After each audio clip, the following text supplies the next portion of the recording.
already know what you have to do when you're going for interview, like the things you need to prepare for and the things that you don't need for your interview.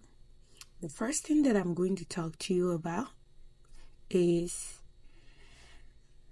you need to watch that video, the one that I talked about how to pass in a visa interview. Go and watch that video so that it will kind of set the standard for you and you will know how to prepare for your interview. I talk about two important things that you guys need to be mindful of, need to be aware of, so that you can prepare for that in that video. Okay? So I don't want to repeat myself, so just go there and watch that one. After you have, watched that video and understood what is expected of you, the next thing is you as a person, how you present yourself. All right. Now you can do all the documentary part, which is submitting your evidence, anything that needs to support your case. You can present that. But the other thing that you need to take into consideration is you as a person, how you present yourself. As you know, when you go for your interview, it's a human being who is going to interview you. At the end of the day, after you have submitted all of your documentation, you are still dealing with a human being. And you need to win that person. Okay? I know they're supposed to be impartial. But the thing is that you're dealing with human beings. So when you go there, present yourself in a professional manner.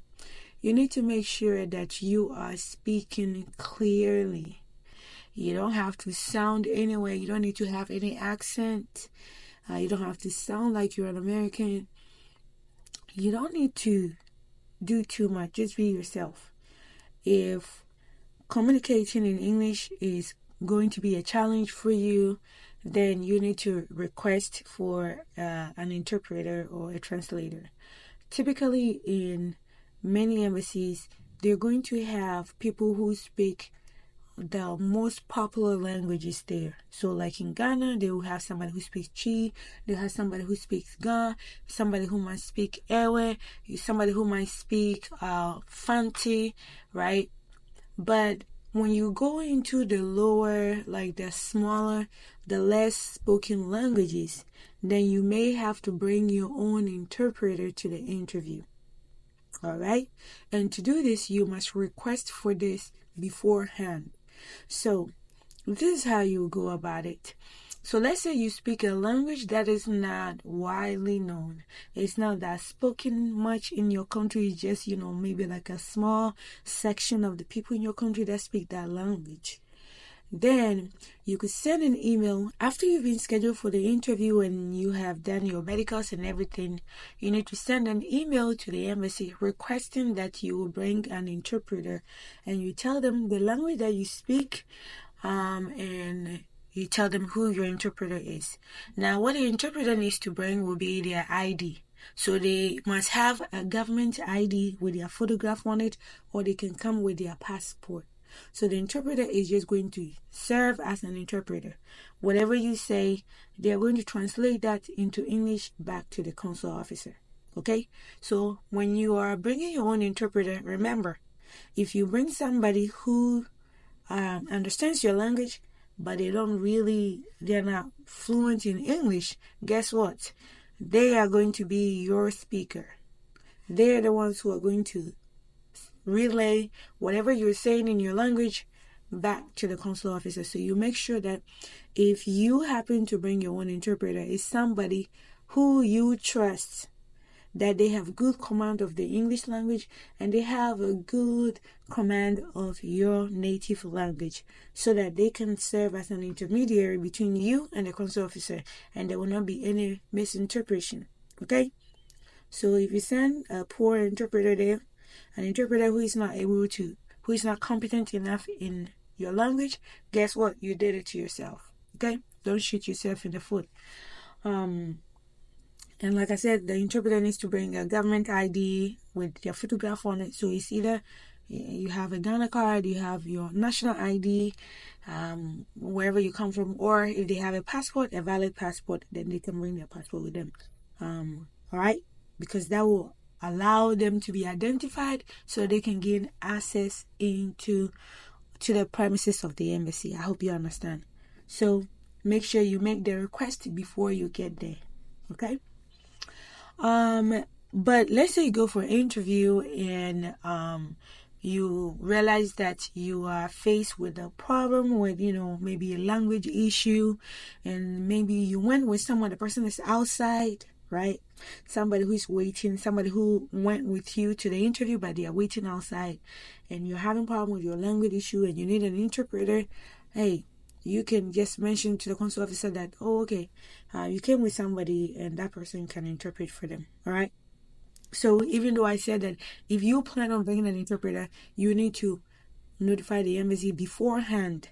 But let's say you are there, you didn't think that this was going to be a challenge for you, you thought your English was okay, you understand things, and then now you're having a challenge, and if that is what you must do, that is what you got to do. All right.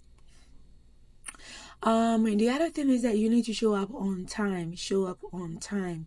When I say show up on time, if your appointment is 7:30, you need to be there earlier than 7:30. If you're there at 7:30, you're basically late, okay? The reason why you need to be there way before your appointment is just so you will have enough time to collect yourself, relax a little bit, ease yourself, because I know you're under a lot of pressure because, hey, everybody gets nervous when they're going for interviews, so it's understandable. But when you come right on the dot or you are late for your appointment, you kind of add more pressure to what you're already feeling. So it is wise and smart to make sure that you are there ahead of time so that you have enough time to shake off your nerves and relax a little bit before you go inside, and then you'll be in a different environment, right? So just get there ahead of time. In some videos I've talked about making sure that you are safe. Your safety is very important. The thing is that when you're going for interview, in most countries, we know that you're paying in cash, okay? Especially like DV, you're paying in cash. And so just be careful whilst whether you pick up a taxi or you get an Uber or you get any of the ride shares.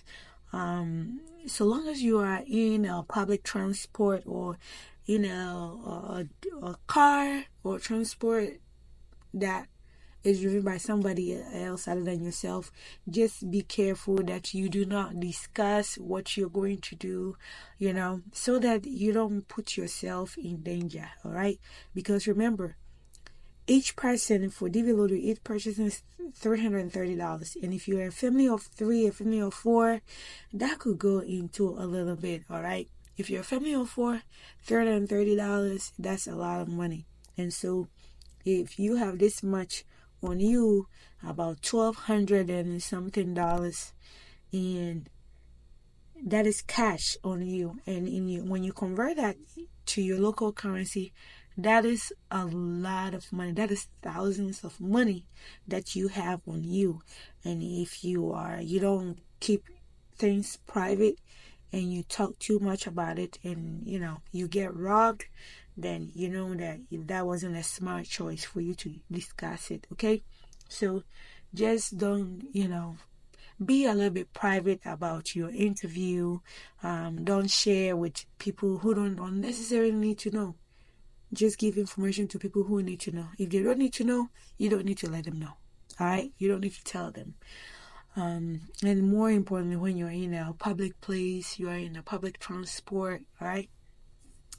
Because we've had somebody who was robbed, but the unfortunate but kind of fortunate thing was that unfortunately the person was robbed, but the fortunate thing was that it was after the person's interview. So imagine if this person had been robbed before they got to the interview, that would have been their visa fee gone, right? So just be careful and mindful of that. You don't need to share where you're going in and what you're going to do there. You don't need to share with everybody. You don't need to brag about it. The most important is that go pass your interview, get your visa, Then when you get your visa and you want to be reckless, then you can do that. All right, but that is up to you. The other thing, final thing that I'll add here is that, guys, when you're done, the moment you get home, regardless of the outcome of your interview, whether you were approved the visa or you were not approved the visa, guys, please make sure that you write down what happened. Okay, write down what happened as soon as you get home. Write it down, or type it on your phone, like whilst you're in the car or something like that, because the longer it takes, then you forget what happened. All right, and we want you to share your experience so that it will provide insight for others, so that you'll be helping people who are coming after you. And I understand that when you go for an interview, especially when you're trying to, your visa was not approved immediately, so maybe you have to wait a little bit, you have to wait a few days, and so you're like, I don't want to share. Just write it, okay? If you don't want to share it immediately, just write it down and share it so that somebody else, because I bet when you go for an interview and something new that you discover at the embassy happened and you are caught off guard, I'm sure you would have loved for somebody to have mentioned that, hey, now when you go to the embassy, you can do this or you can do that, right?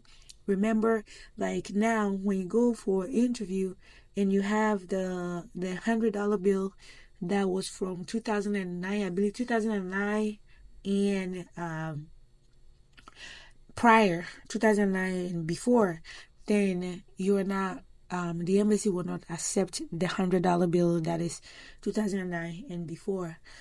So because somebody gave this information, guess what? Now you know not to go to the interview with a $100 bill that was from 2008. You know not to take that type of money there, right? Because somebody has shared this information with us, right? Especially if you're going to the interview in Accra, Ghana. Guys, this particular information about the $100 bill is for the U.S. Embassy in Accra, Ghana, all right? So this is why it's important for you to share your experience so that it helps somebody to avoid some mistakes, all right? But guys, if you enjoyed this video, make sure you share and you like, comment. Let me know if you have any questions, and go and watch the other video that I mentioned. I would hate for you to go for an interview and make big mistakes and then later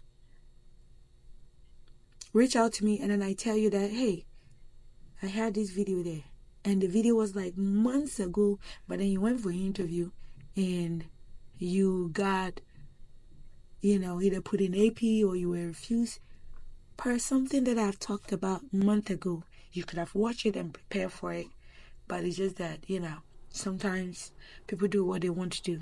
But as always, I love you. My name is Yukia. I'll see you on my next video. Bye-bye, guys. Bye-bye.